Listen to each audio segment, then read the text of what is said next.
दोस्तों G20 के लिए दुल्हन की तरह क्यों सजी है दिल्ली? आखिर भारत को इस सम्मेलन से क्या मिलने वाला है? G20 सम्मेलन से भारत क्या चाहता है? सोचिए क्या होगा जब एक मंच पर होंगे दुनिया के सबसे पावरफुल दुश्मन। इन सब सवालों के बारे में पूरा विस्तार से जानने के लिए वीडियो के अंत तक बने रहिएगा। तो चलिए वीडियो को शुरू करते हैं। दोस्तों, देश की राजधानी नई दिल्ली में G20 का आयोजन किया गया है। तो सबसे पहले जानते हैं G20 सम्मेलन में कौन कौन से देश शामिल हैं। G20 की शुरुआत 1999 में हुआ। उस समय एशिया के देश वित्तीय संकट से गुजर रहे थे।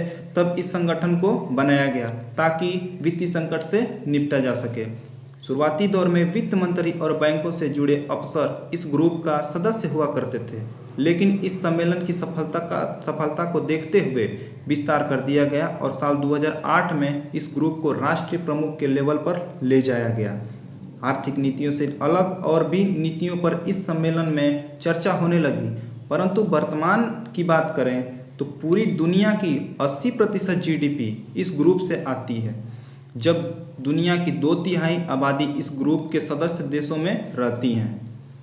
अब बात करते हैं कौन कौन हैं G20 के सदस्य देश। तो G20 ग्रुप में अर्जेंटीना, ऑस्ट्रेलिया, ब्राज़ील, कनाडा, चीन, France, Germany, Bharat, Indonesia, Italy, UK, तुर्की, दक्षिण अफ्रीका, सऊदी अरब, रूस, South Korea, Mexico, Japan, America, यूरोपीय संघ शामिल हैं। इसके अलावा कुछ देशों को स्पेशल इनवाइट भेजा जाता है, जिसमें बांग्लादेश, संयुक्त अरब अमीरात, Spain, Singapore, Oman, Nigeria, Netherlands, Mauritius और मिस्र शामिल हैं। अब बात करते हैं G20 सम्मेलन 2023 का एजेंडा क्या है। तो इस साल भारत में होने वाले G20 सम्मेलन का मुख्य 3 एजेंडे हैं। पहला शेरपा ट्रैक, दूसरा वित्तीय ट्रैक और तीसरा सहभागी समूह। इन तीनों एजेंडों के तहत ही स्वास्थ्य, फाइनेंस, पर्यावरण, कृषि, भ्रष्टाचार, शिक्षा, रोजगार, विकास, संस्कृति, डिजिटल अर्थव्यवस्था से जुड़े मामलों पर अलग अलग ग्रुप के साथ चर्चा की गई है।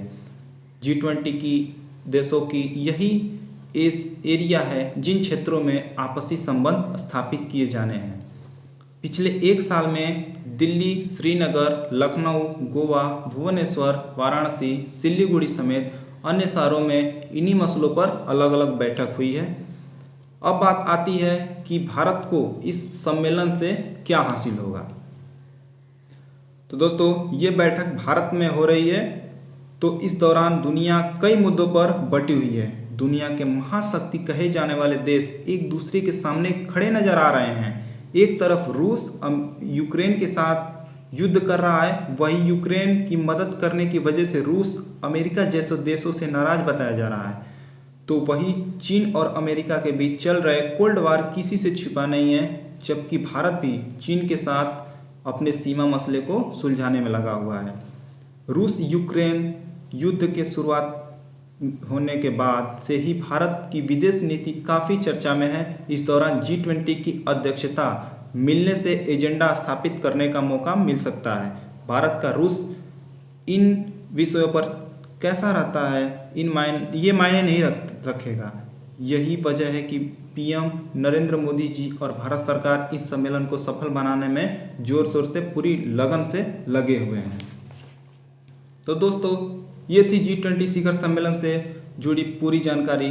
आपको कैसी लगी नीचे कमेंट बॉक्स में ज़रूर बताइएगा, और साथ ही G20 के बारे में आपका क्या कहना है वो भी नीचे कमेंट बॉक्स में बताइएगा।